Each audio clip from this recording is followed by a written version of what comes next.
Good morning to you. Welcome to Asake Online. My name is Zenzele Ndebele, and this is the Breakfast Club. We bring you this program daily, Monday to Friday, and you can get in touch with us on all our social media platforms, Facebook, YouTube, Twitter, at site ZW. You can also follow me on Twitter at Zenzele. I'm also on Facebook, I'm on YouTube, I'm on WhatsApp. Today we are talking about violence in Zimbabwe and the culture of violence. And I say the culture of violence because if you look at the history of Zimbabwe from colonial times, we have always had episodes of violence. And unfortunately, there has never been a time when as a nation we've had a discussion about how do we solve violence? How do we have peace and reconciliation? And for decades, we've had people that are very angry about what happened during pre-colonial times, about what happened during the colonial times, what happened during the war, what happened during the Gukurahundi, the 2000s, 2018, up to now. Families, communities, political parties have always been on each other's throats. And I realize that we have generations of people who have gone through torture, who are angry, who lost their relatives. And in communities, especially when you look at Gukurahundi, the liberation struggle, there's some people who be looking at each other and say, Loana watengi subabami, Loana watengi sumalumami. And we've never had that opportunity to talk about these issues. I know we've had the National Peace and Reconciliation Commission, whose main aim, let me say, was to deal with the issues of reconciliation, and little has been done. And recently, earlier this month or last month, we're celebrating, commemorating the International Day Against Torture Victims, where we brought in a number of people to come and talk about their personal experiences when it comes to torture, inhumane treatment, and it stretches back to the liberation struggle. 1980, there was an amnesty, and all those who had done something to each other were given an amnesty. And then in 1987, after the Gukurahundi, also there was an amnesty. And the problem is that it's always those in power who give amnesty to each other, to the armies, but the communities are still hurting. And if we don't address the issues of violence in Zimbabwe, this culture is going to go on. Trauma can be transferred from one generation to the other. So we have young people who are very angry, who might not have witnessed Gukurahundi, who might not have witnessed the liberation struggle, but know what happened and hear what happened. And that trauma is transferred. They become more radical than their parents, than their forefathers. So I'm not surprised that in Zimbabwe we have groups like MRP who are calling for secession, who are calling for a number of things, who are saying we're not being treated fairly, we are being marginalized, because they feel like their grievances, the grievances of their fathers, the grievances of their mothers, the grievances of their grandparents are not taken into consideration. And the unfortunate part is that from 1980 up to now, we have had one government which has been involved in violence in different stages, be it Gukurahundi, be it 2008, be it 2018, and they've always protected each other. So if we don't deal with violence, with reconciliation, last week we have had these programs where people saying the spirit of the dead are saying they want to be reburied. There's so much that is going on in Zimbabwe. There's so much that has not been resolved. Economic prosperity would mean nothing in Zimbabwe if our people still boggle the anger. People are angry. If you want to see that people are angry, go and watch a Dynamo's Highlanders match. It becomes tribal. Go and see what's happening on Twitter, on Facebook, on WhatsApp. We are always at each other's throats, insulting each other because I'm Shona, I'm Ndebele, you are Ndebele, I'm Kalanga. And it is because over years, anger has been building on, and there is no outlet to talk about these things, to vent out.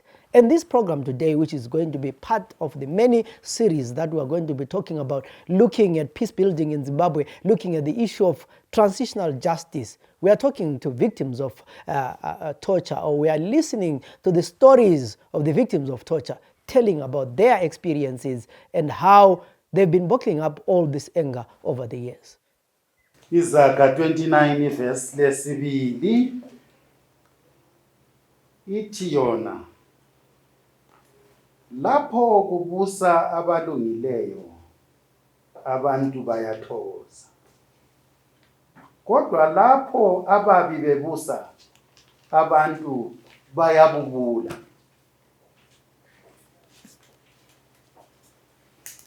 Nxa kubusa abantu abalungileyo, abantu bayathokoza. Kodwa nxa kubusa abantu ababi, isizwe siyabubula.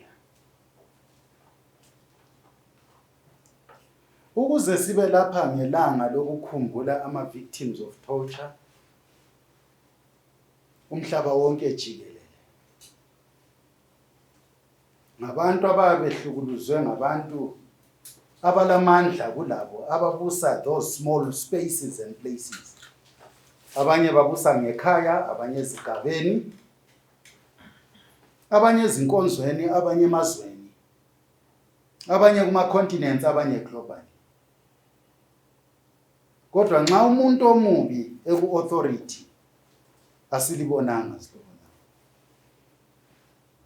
sizathwala nzima. Kodwa nxa kungabalungileyo, umbhalo lesiwufundayo uthi abantu bayathokoza.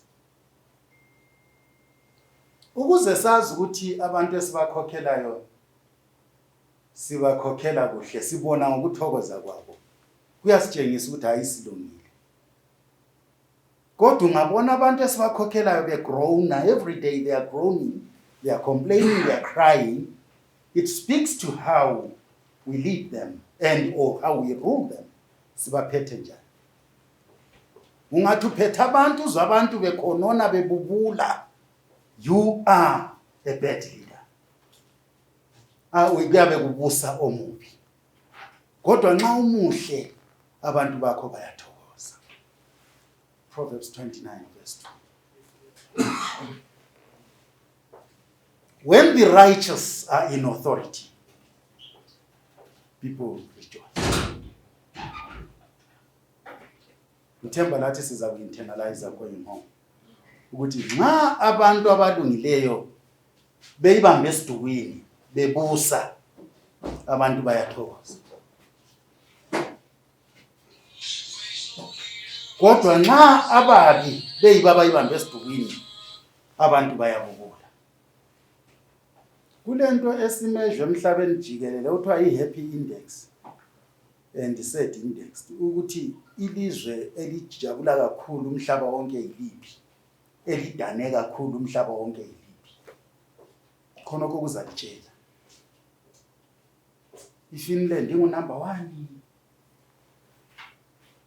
Phezulu le, one of the happiest countries.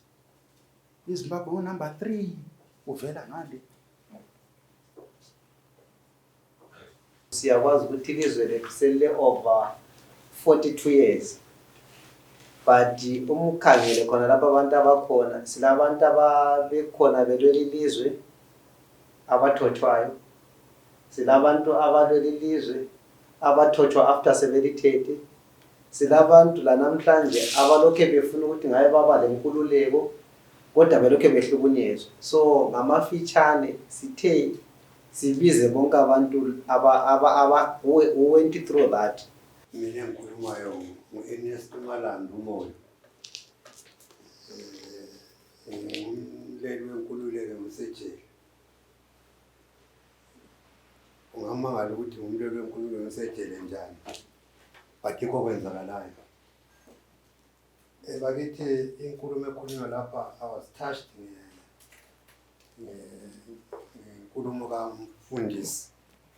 Angikwazi abafundisi abanje baswelakala ngaphi ukuthi bancedise ukuthi uhulumende ancedise ukuthundubeza ubukhali bobudlova ebantwini.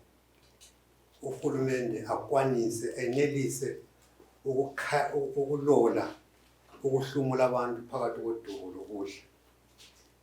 Ngitsho lokhu ngoba isikhathi esiningi awuyitholi uhulumende engakababucela. Obabucela ngamangala indoda ekhuluma ngaye mbani. Ivele Gwanda. Ivele Gwanda ngabotshwa kudala. Mina ngoba 75 ke bobaba ngokuthoba. Ngangisempophoma. Ngiwu-Deputy Organizing Secretary we-district kwi-youth isase-BAT imakhokhoba yodwa ngapha ingahlangananga nabona nalezi ezinye eziningi engabe i-province.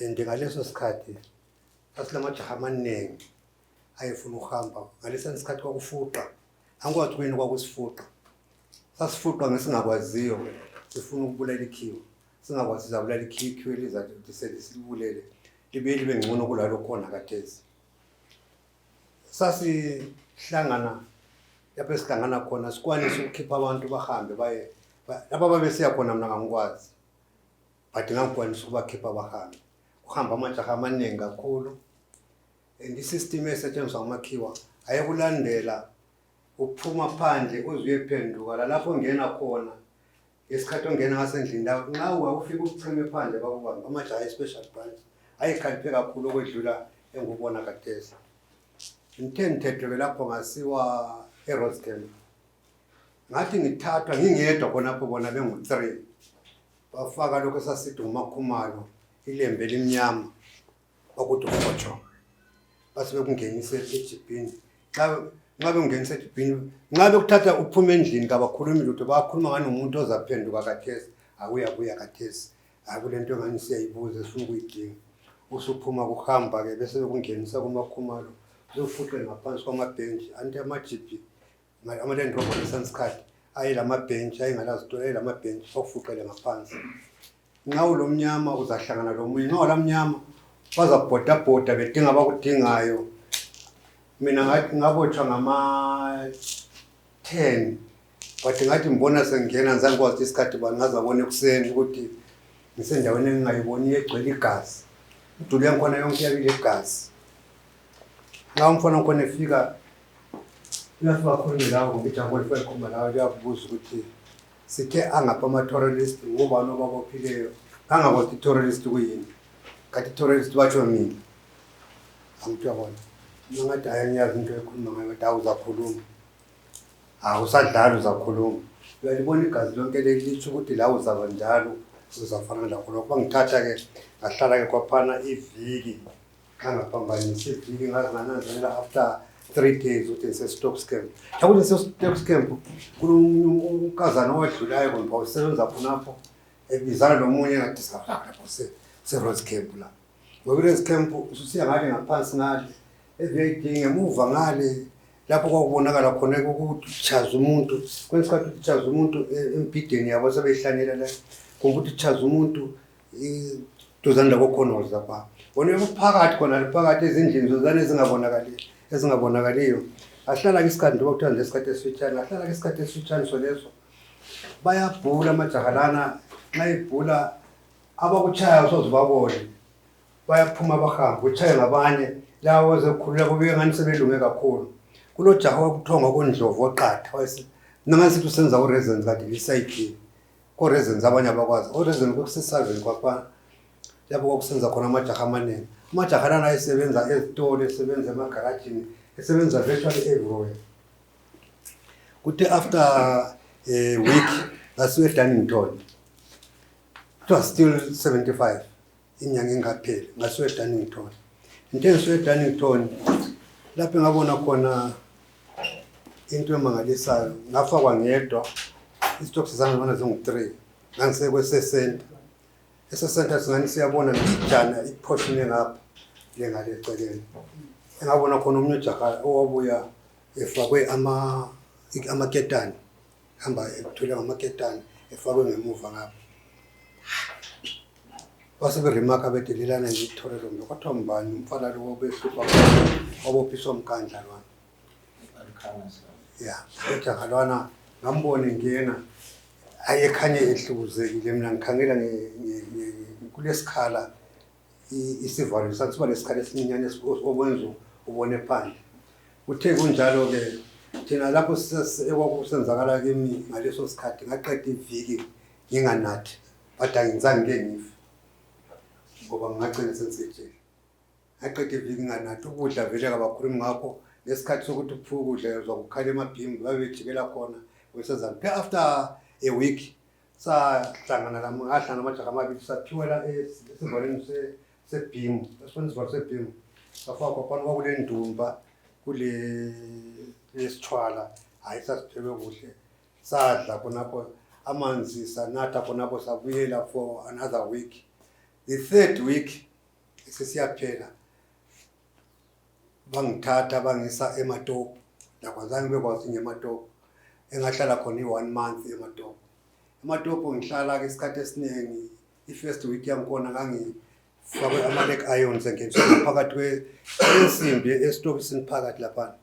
Insimbi leyana bayafaka iketani ibuyela bayingenisa ibuyela nxa sebe-interview bakuya kubona ufake sothini sasithi lokho ungenisisa inyawo lapha phakathi la.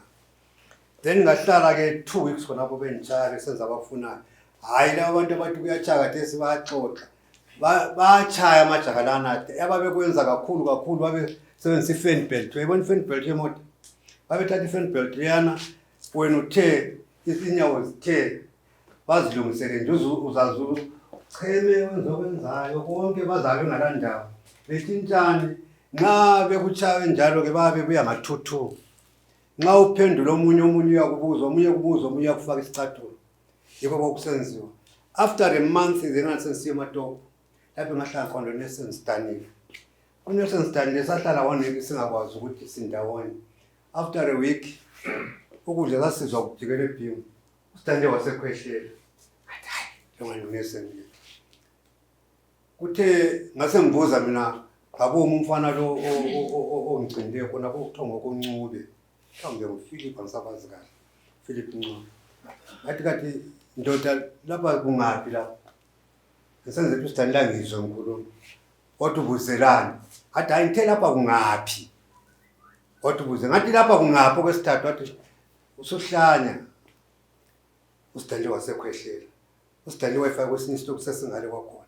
Intention yabaye ukuthi basihlanganise sivuma abakufunayo thina sasisala ukuthi siyazana asesihlanganiswa ke after week kwakho Stanley bathi lo yamazi ngathi ayamazi bathi hawe yadlala bathi lo yamazi ngathi angimazi basebenzisa uStanley uyamazi lo uStanley wathi vela ngaze ngembona amazi ngwanga ya sachaka ke khona bakho sichayela ngithi sivuma ukuthi ngiyamazi uStanley avuma ukuthi uyangazi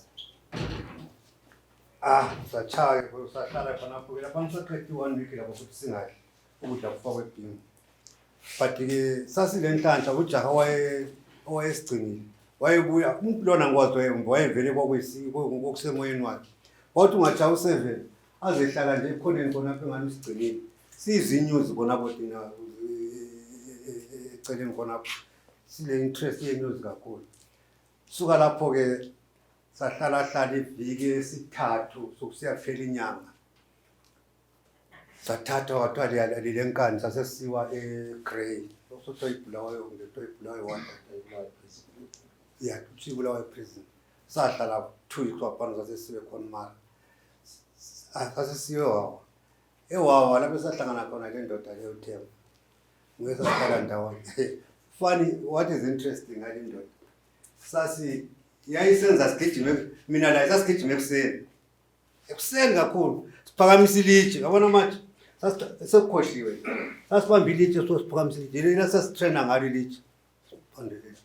As a result of that ngaphuma mina very strong. I was very strong mphumejele ngoba ngangikwanisa ukuphakamisa imbiza ayikwanisa ukuphonisa abantu abang5 ngangithatha ngifake la ngithi la ngifake sasipheka ngayo indumba. Sasuka lapho ke hayi sisejele okungcono ngoba sasikwanisa futhi ukuthi inews zingene but angizokuchaza zingena njani but sasingabangisani thina ngaleso sikhathi. Nxa wena ungumuntu okhangele ngenews it's your speciality, it's what you must do and you must tell us and brief us. Okunye nje okulinganisana sengolivele ngoba isikhathi sisuka lapho sahlala futhi ekhonmara sasuka ekhumani sabele ewawa sasesicela sesiphumile. So ke what is interesting is the unity that we have now.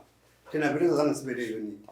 Amajakana akhula ngo63 ethengisa lakathi silokho ethengisa aza kufa lokho ethengisa asozatshintshe.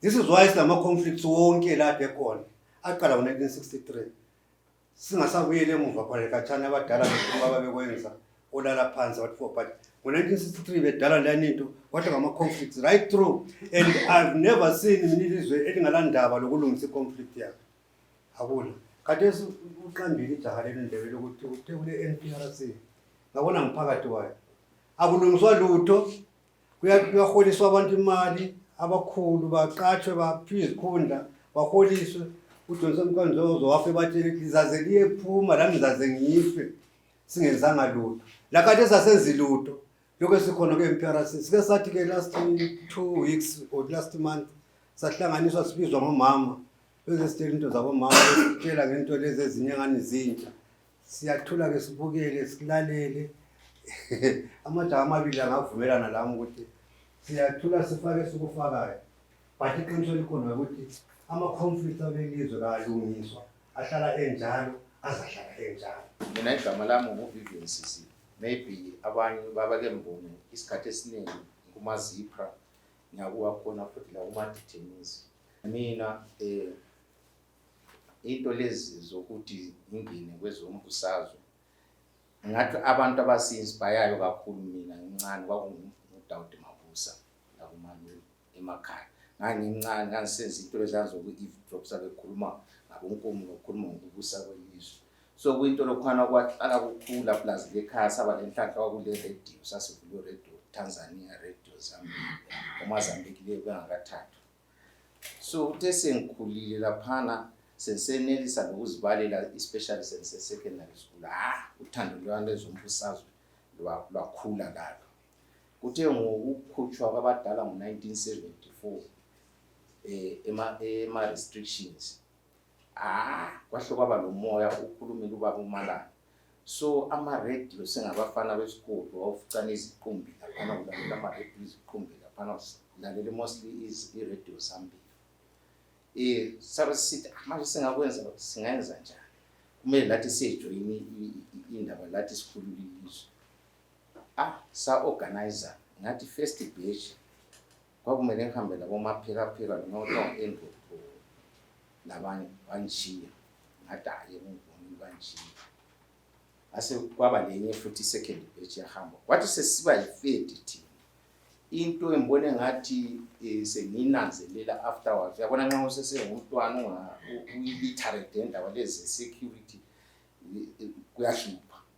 So ngibona engathi into some time thina kwathi kusanda ukuphuma ejele ubhuti kababa uPaul Themba yathi bekhutshwa lipolisa lilanga thina salandela ngeviki elandelayo sazama ukuthi sihambe ngeviki elandelayo kanti vigilance was very high kwakuvele kungayenzi ukuthi sihambe ngaleso sikhathi lazo ukuthi informa zase zisabalele ngoba into engayinanzelelayo ngisitsho njalo sathi si organizer nakhonapho okunye ngokungakwazi abanye ukuthi lapha abavela khona bavela njani nathi abathunga uhlanga singabantwana kukanti phakathi kwethu khonapha sisi-organizer sabona sesijoyina ngabanye babehlala esikomishini esikomishini kwakungilama-DA oluthunywa inkosi laba abanye bangikhona omunye ukhondoda khona wayekhanye ngathi uvele ukhubazekile sasengafuna ukuhamba la but la godwind wagcina esijoyini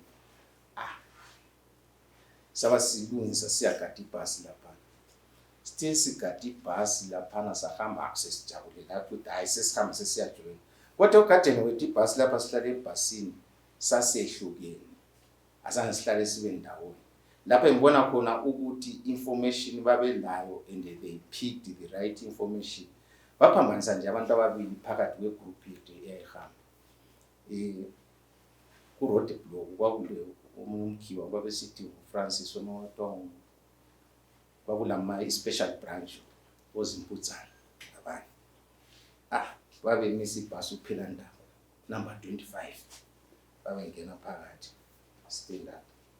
stand up sayehla mina ibhasi yayivele ise-direction yangikhaya ngathi ngiyekhaya ngiyathatha imali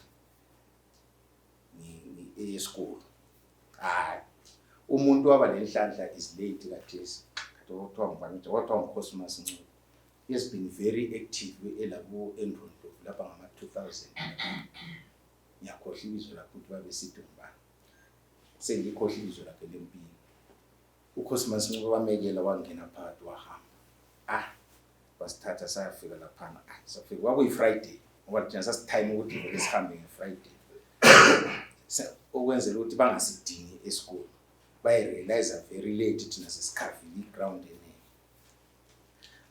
basithatha bahamba nathi esitokisini sazila sasavele singabantwana sodwa sazidalela nje kuthe kusisa anti thina sasizijayele lo teacher abantu abasoft kuthe kusisa kwelijoni lengalo ezingaka kwakuthiwa ngokade ngiyabona ngoye in charge especially branch laphana eGwanda wabe fike sithi silibambile besiya kuma terrorist yikho into ekhona ukuthi khona sizafuna iqiniso phakathi kwena asifuni ukuthi libe likhuluma izinto ezingaqonda sifuna iqiniso belisiya ku terrorist training wahle wathi wena wahle wenza so ngibona wena singithi practice izinto zakhe wahle wathi wena ohamba kuqala kuma chambers akho abantu labana babengachiphanga ngendlela babechaya ngayo so hayi wakungachiphanga impela ngoba khonapho base kuvile seqanjana wena nguwe agcina sengiyime kade sengi-major recruiter phakathi kwethu kwakungathambanga so sithe sesichayiwe khonapho sahlala azange sihlale kakhulu hayi esitokisini sibahle basihambise emakhosi and obviously admission isingabantwana abancane it was not kodwa-ke into eyasincedayo angikwazi nami ukuthi kuvelele ngaphi ngathi mina kwakhutshwa mina siye eCortex kwakusiya ngama-12 ngithe ngifike eCortex laphana uMagistrate wayengumlungu saficana sesiya ngaphi kulunch ngingathi ngingakaye eCortex kwathiwa khona ngibhala istatement nathi kulalo khona ama-charge sheet abo lana ukuthi usiya ku-terrorist training recruitment nduba sithe sesiya eCortex laphana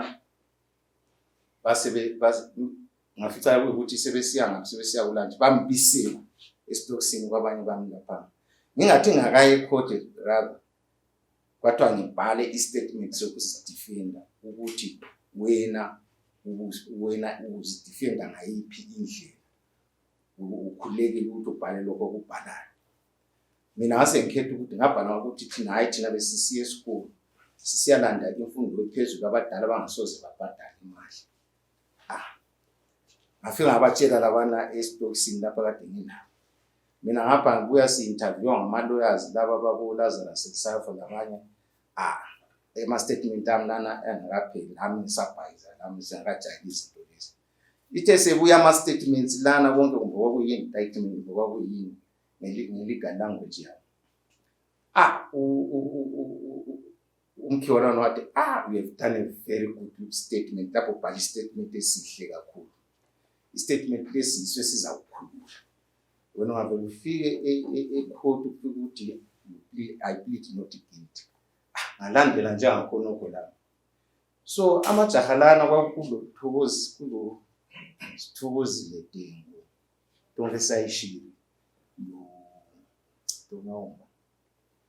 lo Badamu laba ababili ngibona ngathi sebachona salawa amajaha lana bona sasihamba sonke babakhipha base besiba ngama-state witness ngama-state witness laphana sebefike mhlawumbe i-trial yami ngoSeptember 1975 bafika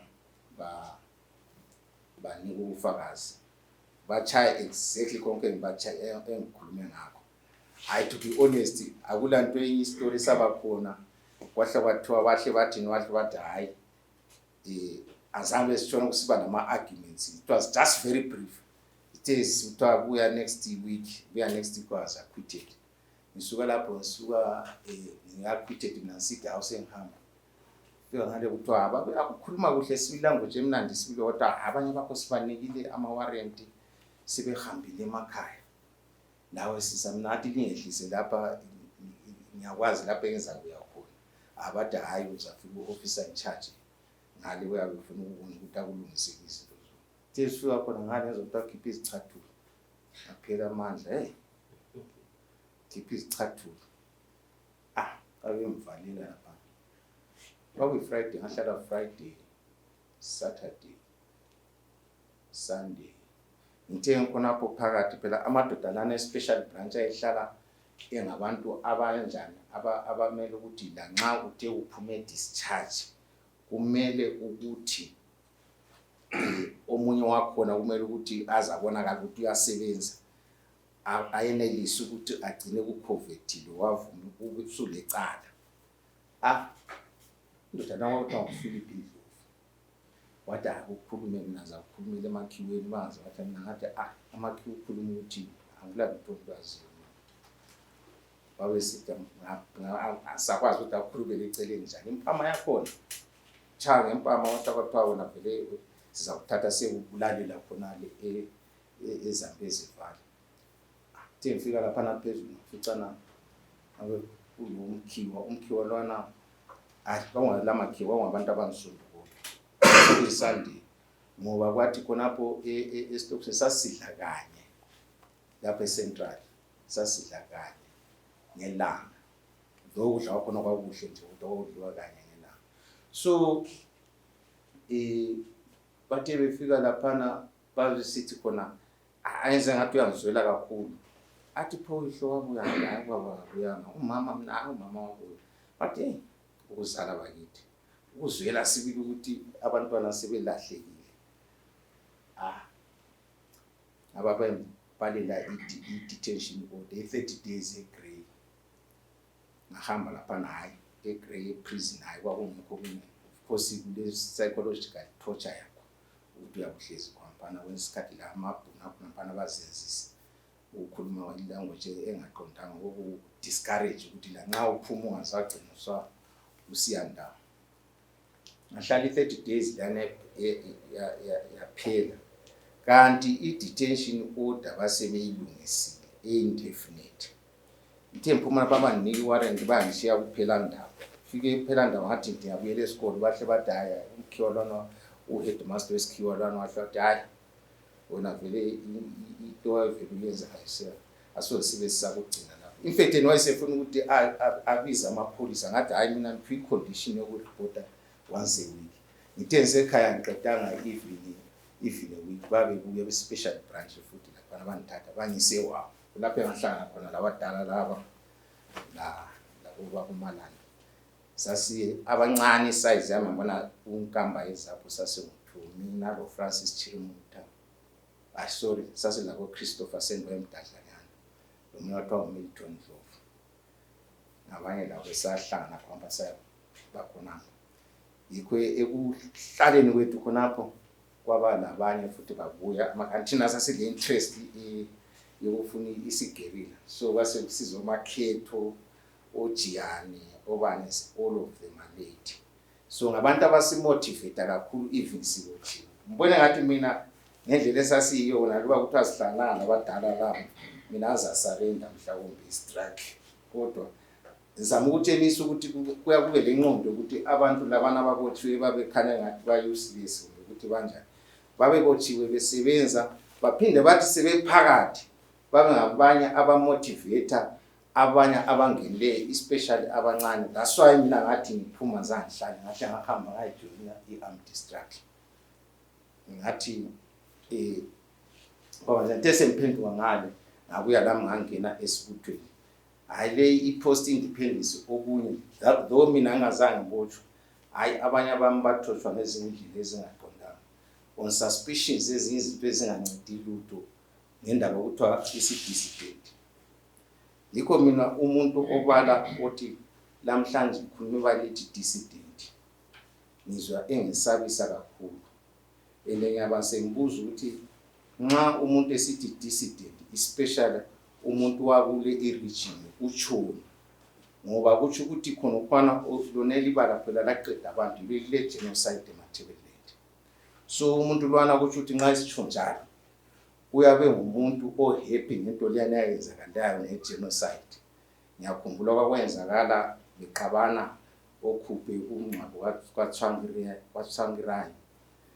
Into leyo angizange ngiphathe kahle. Ngokusho ukuthi umuntu uyabe tribalize i-genocide leya. Ilizwe leli ngathi vele it is a bleeding wound. Ngoba nxa ukhangele kusukisela khona ku special branch i-torture abantu kuze kuzofika lamuhla.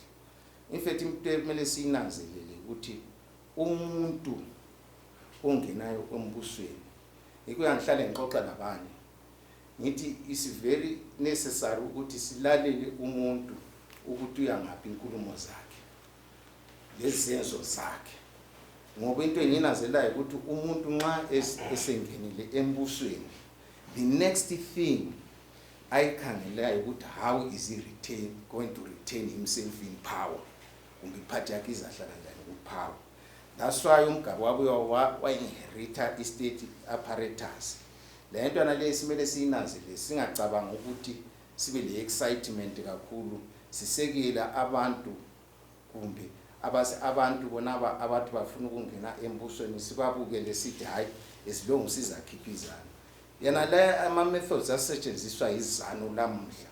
Umuntu ongenayo the first thing engene uyabe edinga ama-methods lawo uyabe engakhangela i-service delivery ukuthi abantu bazi ukuthi babe happy babe njani. The first thing uyabe ekhangela how is he or she going to retain himself into power. You know, listening to these stories that stretch from the liberation struggle, you really realize that there is need for peace building in Zimbabwe. There is need for communities to sit down and talk to each other. You know, what I find strange is that some of the people who were victims of the violence and torture during the liberation struggle became the perpetrators during the war. During Gukurahundi. And some of the victims during Gukurahundi became perpetrators in about 2000 during the land reform, 2008 violence. It same applies to the opposition. Some of the people who were victims of violence by ZANU-PF in 2000 became perpetrators of violence within their own political parties. You know, be it factional politics and also. So abanye abantu who were victims became perpetrators in 2017. And victims of the 2017 coup are now perpetrators of violence as we go towards 2022. The cycle does not stop. And someone doesn't realize that I was a victim of violence, of torture, and I should not extend that. I should actually find ways of healing. We've been going to communities and you find that people have grudges that stretch back to the liberation struggle, which they suspect Umakhelwane sold their father to be killed by the liberation guerrillas or the army, and the list goes on and on. But these people see each other every day. They pretend like they're okay, they smile at each other, but there is this anger, this simmering tension that is going on. And it's not a healthy society that we're living in. And you can tell, like I said, you can tell the anger on social media. You can see the intolerance, the levels are high. Something needs to be done. The churches need to work on transitional justice. Communities, our chiefs, need to sit down with our people and talk about these things. What is quite frustrating about Zimbabwe is that we talk a lot on lip service. The president, they've said the chiefs can address the issue of Gukurahundi, but right now we're quiet. We're not doing anything. Going to the communities are told, nah, Soksibanzima. Going to communities, you're told, election, we should not talk about these things. So that means the next year we're not going to do anything because of elections. After elections, we get again on another election mode.